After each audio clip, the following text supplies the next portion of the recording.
Hey everybody, Mike DiDonato from Fiama Canada, and today we're going to be doing a descale cycle on the new Jura E6.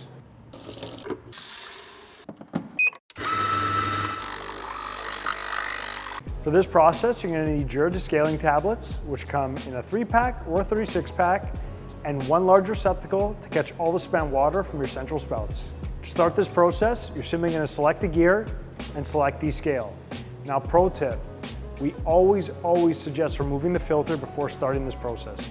If you have a filter in your water tank and you're going to run the descaler right through it, it will render the filter useless and make any coffees made after using it taste terrible.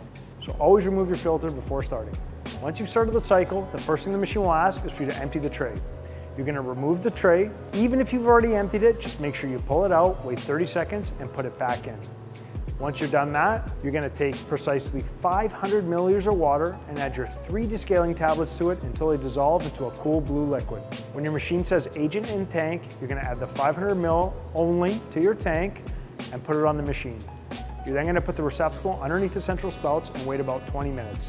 At this point, the machine will take that liquid, descale the internal mechanisms, and dispense it right into that receptacle. Once that's done, you're going to remove the water tank, give it a thorough rinse with fresh water, and fill it up all the way with clean water. You're then going to put the tank back on the machine and wait for it to finish its cycle. Once that's done, you're finished. Thank you guys so much for watching how to descale your Jura E6. Don't forget to check out our Instagram at Fiama_Canada for some cool and fun content.